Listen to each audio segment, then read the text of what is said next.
comments have been helpful to members. The Honourable Nanaia Mahuta. Thank you for the clarification, Minister, on some aspects of the questions that were asked last night.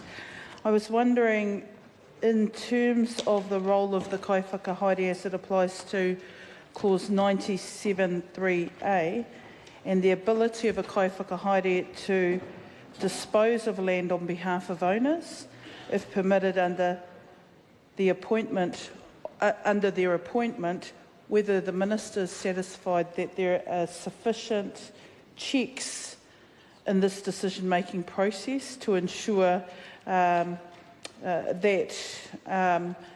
there is accountability to the owners of any action taken by the kaiwhakahaere.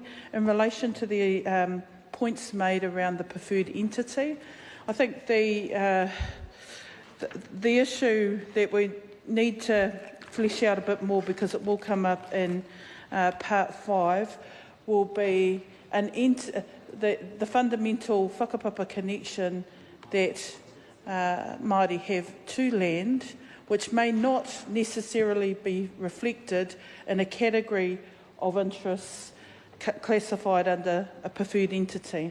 So, to give you an example, under the Māori Trust Boards Act, it provides for all sorts of reasons. There are peculiarities of interests under some trust boards that are a bit wider and may, I guess, be a step away from the direct land interests of a grouping or category of owners. And I'm just wondering, in terms of the intent of the legislation, whether the Minister is satisfied that the preferred entity category is close enough to the whakapapa connections that people have to their tribal lands, and that won't get lost in the decision-making process. So I guess it's a kind of academic thought, but when you think about some of the problems that people have with some of their preferred entities, their trust boards or their runanga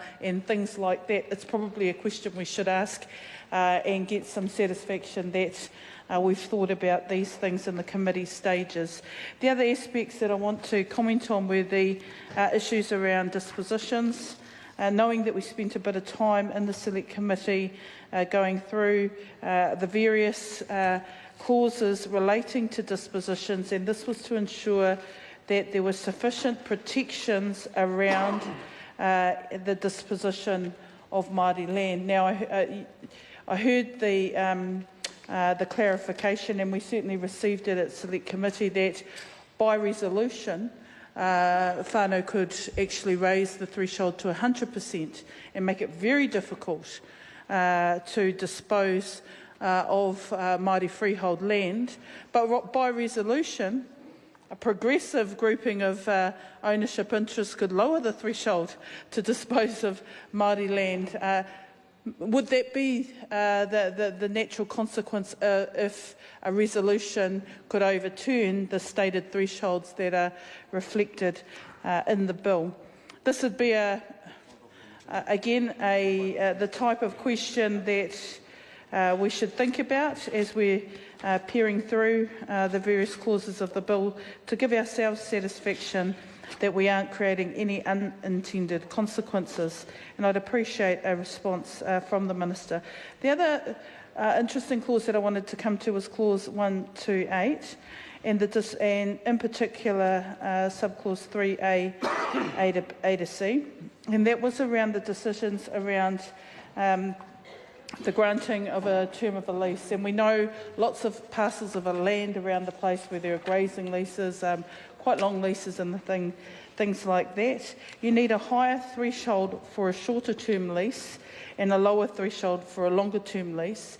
And if the intention actually is to ensure the viability and that there are good economic, financial lease arrangements on the various bits of lands, the reverse would have been true, to try and ensure that it was easier for owners to have a lower threshold for a shorter lease and to review those leases in a more regular period, rather than have what the current situation is, longer lease periods with very low income and return back to whānau. So that's a matter I think also that it would be good to get clarification from the Minister on. And as we work through the rest of this bill, Mr Chair. The Honourable Nanaia Mahuta. As we work through the rest of the bill, it's important to make sure that we can provide the level of clarity, because I'll come back to the key point that I raised in the first reading and my initial contribution to the committee stages. Māori landowners will need a lawyer to navigate this bill.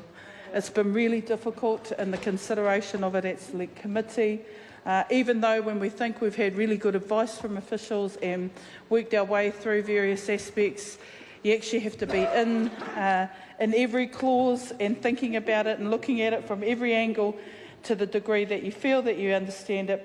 But then again, everything interweaves across the parts, and I struggle when I'm asked to give a bit of an upshot to people who are keen in this area to understand what do all the changes mean, to give a really concise and precise response.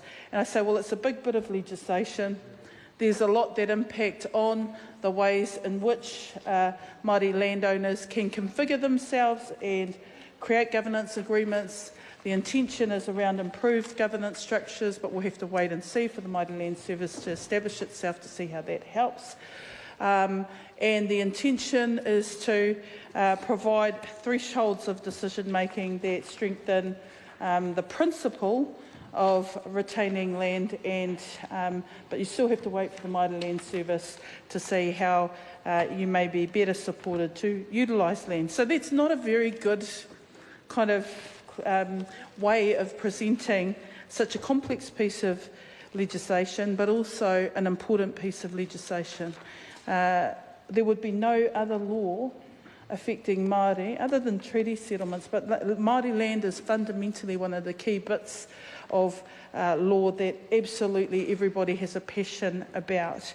My one concern, and I've said it time and time again, if, humble whānau who just want to utilise their little bit of block of land and out in the boombox are saying, look, geez, we've heard that there's a good thing going on and we want to get into it.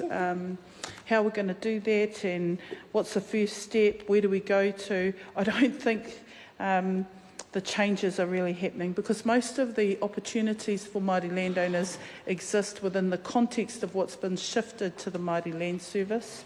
And although a new CEO has been appointed for the Māori Land Service, the design, well, not quite the Minister says, but it's already promoted. So the cart has been put before the horse. The point of that, though, is that while there may be perceived benefits of the Māori Land Service, the design of that service and how it meets the aspirations of Māori landholding interests throughout the rohe is very unclear. So I'll take an example within an area that I'm working at the moment. There's about, in the King Country, 10% of lands there are in Māori shareholding, Māori trusts. Some are productive, some aren't. I think some would benefit from the Māori Land Service potential, but it's still unclear. And this is about putting the cart before the horse.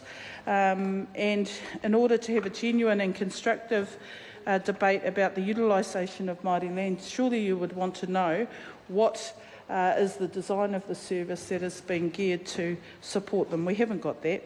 What we have is a difficult piece of legislation. But Minister, let me come back to the three things that I raised. That's really around the belts and braces of the kaiwhakahaere and their decision-making process, being accountable to landowners. The issues around the preferred entity being a step away from landowners' interests and whether you're satisfied about that. The decision-making threshold of 100%. So dispositions could be a very high threshold, could by resolution that threshold be lowered below 50%. So I'd appreciate that view from the Minister in order to dispose of land. Three small but important questions.